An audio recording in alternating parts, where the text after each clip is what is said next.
Hey everybody, it's low carb and keto nutrition specialist Amy Berger from 2itnutrition.com bringing you the one and only keto without the crazy. It's been a while since I came to you like this, hair not done, no makeup, no jewelry, in ratty workout clothes, but there is a method to the madness, I assure you.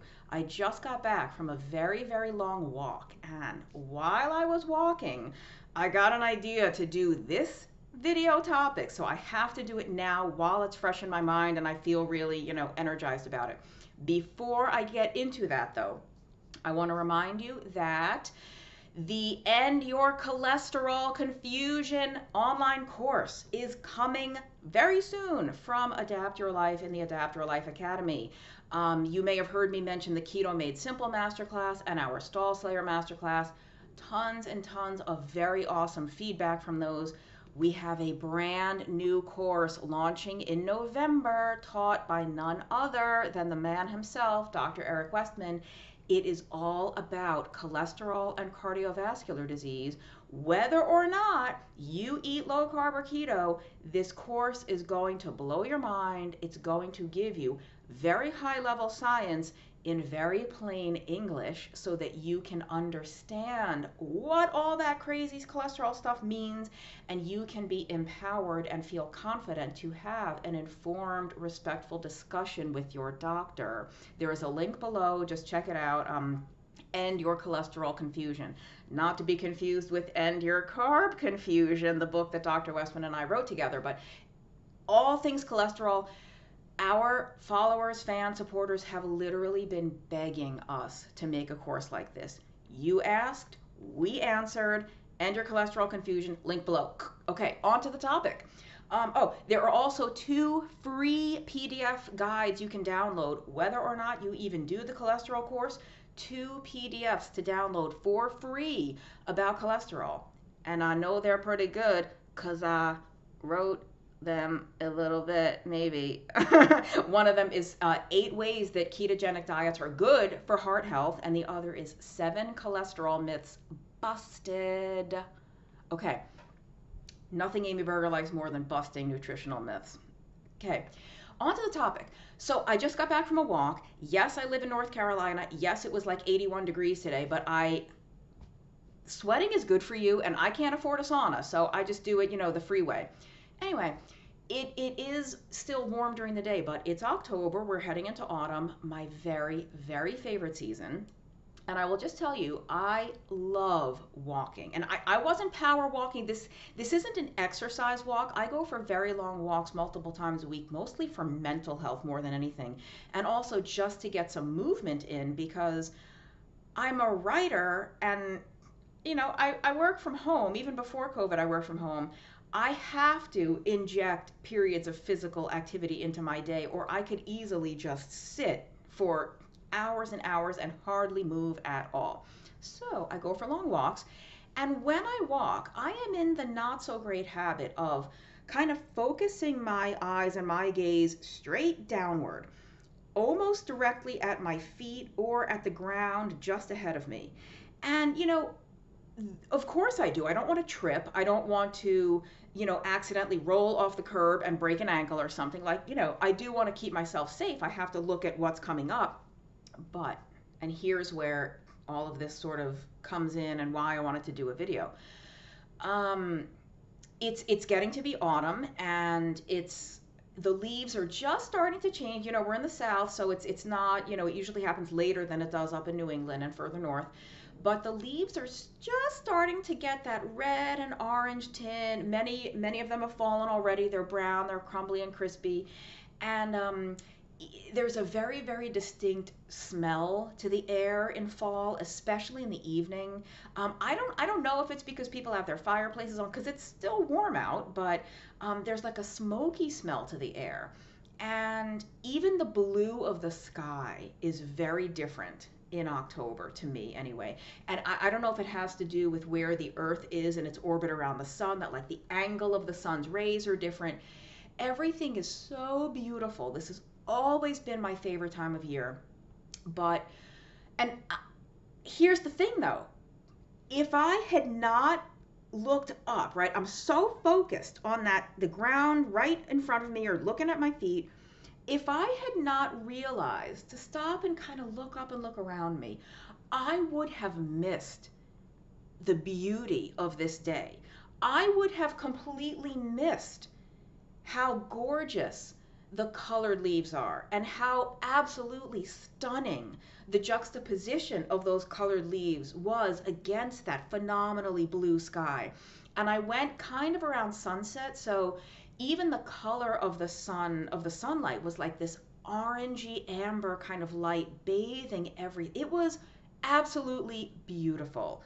And I would have missed it if I had stared down the entire time. And what on earth does this have to do with keto? Well, my friends, what are you missing about all the great things that are happening to your health, your life, whatever? What are you missing? Because you are literally and figuratively fixated, you got blinders on, you're looking down at that stupid number on the stupid scale. Just like me, looking at the ground right in front of me, looking at my feet, missing all the fabulous stuff happening all around me. What fabulous stuff happening all around you are you missing because you are obsessed with that dumb number on that dumb inanimate object that has no bearing on your actual life whatsoever? It's just a number on a mechanical device. And there's big and small things we could point to, but I'm going to make the case that the small things are not small at all. Where do I want to start? Like big things, objective things that are not your opinion, they're not your feeling, they are things that we can actually measure and detect. Like, maybe you still would like to lose another 50 pounds or another 100 pounds or another 10 pounds, wherever you are in the weight loss process. If you're even doing keto for weight loss at all, many people don't. If you're in the process for weight loss and you still have a lot of weight you're looking to lose, maybe you're no longer pre-diabetic. You could say, well, God, I really want to lose another 50 pounds and I'm stuck and I want to lose another 10 pounds, but I'm no longer pre-diabetic. I literally reversed my pre-diabetes.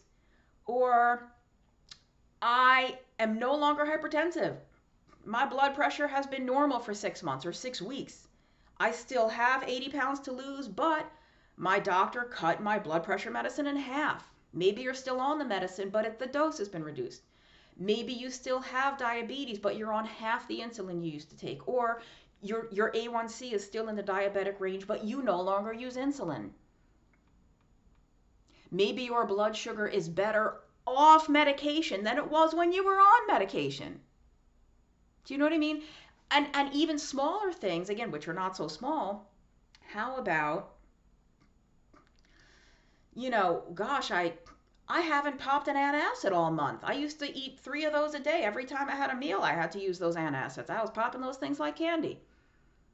How about, gosh, I only needed my headache medicine twice this month, and I used to need it twice a week, every week. So even these like small wins, that they're not small, first of all, but things that, even if everything hasn't completely magically gone away for you, like maybe you still have some health issues, you still have a little bit of reflux, you still have migraines, you still have something, but you need medicine much, much less than you used, less often, and you need a lower dose. Or even things like, we talk about the magical disappearing hunger on keto, like, oh, I'm just never hungry and I can just fast and fast. Let's say you haven't experienced that. Let's say, you're thinking, God, I don't know what these people are talking about. They're never hungry. I still eat 3 meals a day. Like, but wait a minute. I don't snack in between them like I used to. I do eat 3 meals, but in between meals, I'm good to go. That's new for me. Or how about something like, you are no longer terrified to get in your car for 2 hours and not bring a whole bag of snacks with you. Maybe if you were in the habit previously of, like, you knew you were going on a long trip or you had a long drive, you needed to make sure you had provisions with you because you couldn't go 2 hours without snacking.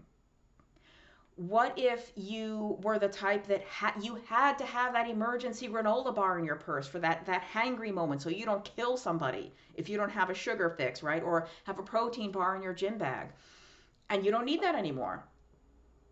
That's not a small thing. I don't care if you still have 50 or 100 pounds to lose. Don't ignore those little wins because, again, they're not little. You know what big wins are made up of? You know what big, massive changes are made up of? Little teeny tiny changes that come together. Somebody who loses 200 pounds doesn't lose 200 pounds overnight. They didn't wake up one day and their 200 pounds was on the floor. It just fell off.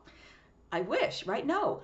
What that person did was lose 1 pound 200 times. Right? Somebody who loses 50 pounds doesn't lose 50 pounds in a day. They lose 1 pound 50 times in a row. Or not even in a row. You could lose a couple of pounds, then stop for a while. Lose it, stop for a while. Gain a pound or two. Lose a pound. It's teeny tiny things. Think about an avalanche. One snowflake is invisible. You can't even see one snowflake falling. It's a speck of dust. It's nothing. But combine a couple million, couple billion snowflakes, and all of a sudden you've got an avalanche that destroys an alpine village. I mean, I don't want to smile at the thought of a village being destroyed, but you get the point I'm trying to make. There is no such thing as a small win. There's no such thing as a small, tiny victory. I'm going to post a link to a video I did a while back that was called Stop Saying Only. When people say, I only lost 2 pounds. I only lost 1 pound last month.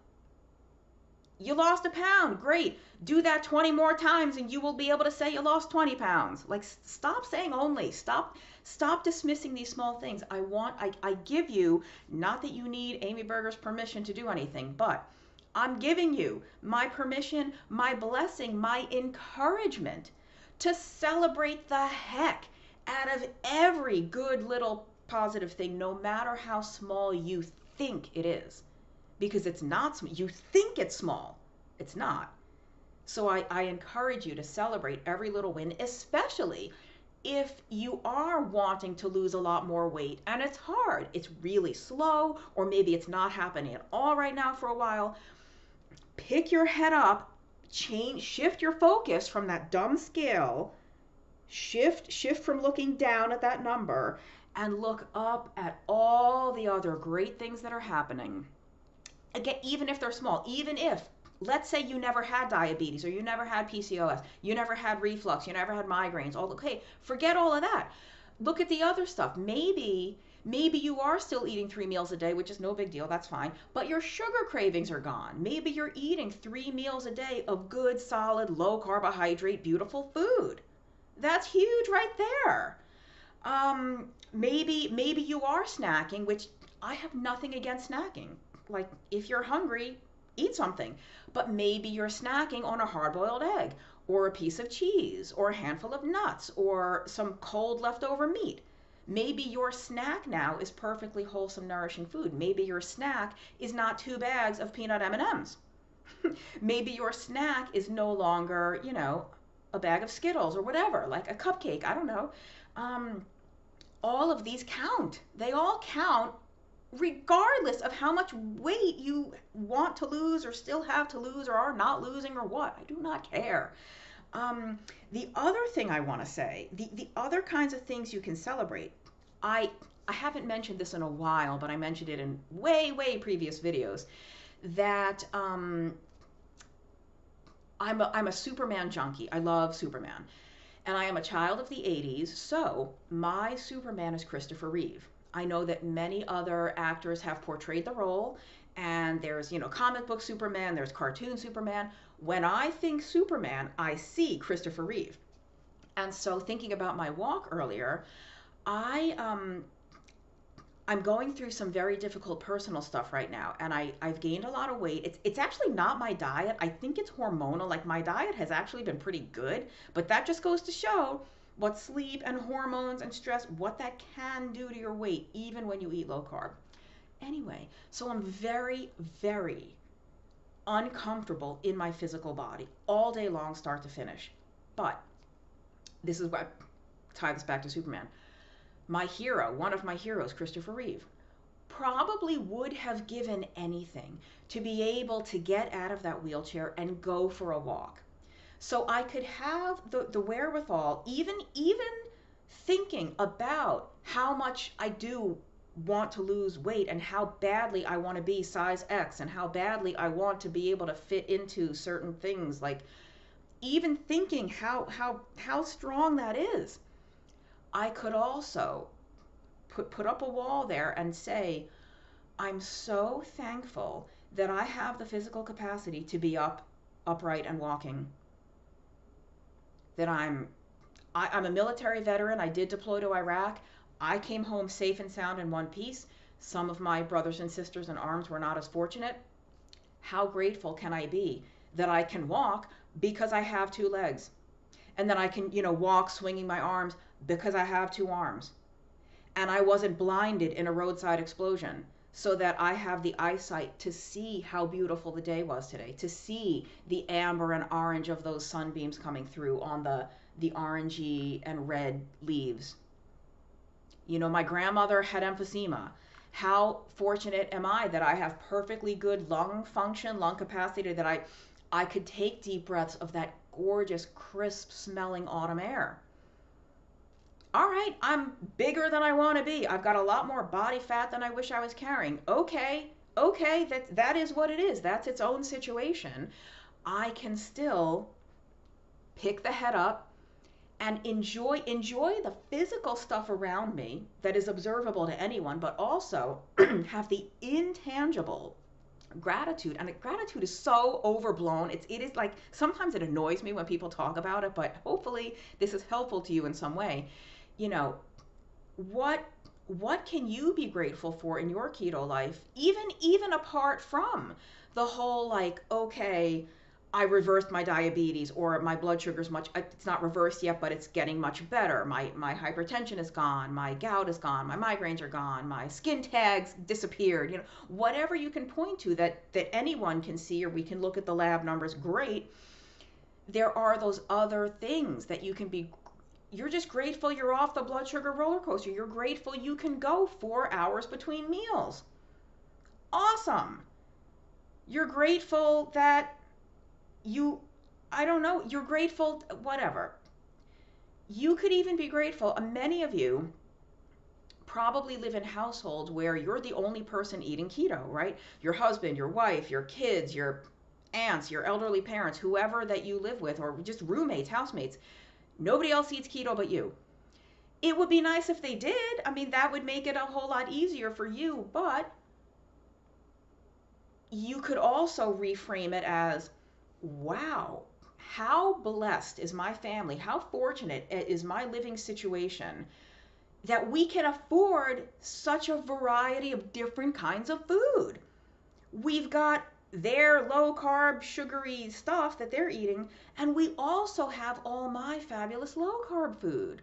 How fortunate is that we have the means to have choices, to have many different alternative options for food. There's no end to things that you can recognize and be grateful for, and see that something in your life, something is going well. Something in your life, or something even about keto or low carb, carbohydrate restriction, whatever sort of approach you follow. I know not everyone is strict keto. Things that, regardless of that weight, remember, we're shifting focus. What are you missing out on because you're obsessed with that godforsaken number on that godforsaken mechanical device? So many other things that are going really, really well that have nothing to do with your weight. Let me see if I've forgotten to say anything critical before I end this. Where's my timing at? Oh, less than 20 minutes. Oh my gosh, I should stop now. Then it'll be like a new record. But no, I'll probably fill up the next 15 seconds with dead air just for fun. No, I hope that's helpful. I'm trying to weave in some more of these videos that are about mindset and making keto easier to stick to, possibly because of a change in mindset about the approach and what we think of food and all that stuff. But I also do want to do, some sciencey ones too, things that really are educational and like, oh, well, why does keto fix gout? Why does keto help for migraines? And I will put links to videos I've done on both of those topics. I will put those below. And I guess that's it. Yeah, don't, learn from my walk today, learn from my realization that I was so, if I had stayed fixated on the ground looking at my feet, I would have missed the glory. What kind of glory about either your not, but something totally unrelated to your diet and your weight and your health, like just in your life in general, or what about your health and your diet? Like what is going well there, totally divorced from your weight? Like if you could stop fixating on that scale and look at everything else that is awesome. That's it. I will see you next time. And your cholesterol confusion masterclass, click, click, click. It is going to be huge. I cannot tell you, like, literally people have been asking us for the, you have been like, please help us, tell me about cholesterol. I don't understand this. Dr. Westman doesn't mess around. He doesn't talk in scientific gobbledygook. So if you want someone to explain cholesterol to you in plain English, check out the End Your Cholesterol Confusion course, and I will see you next time. Thanks for watching.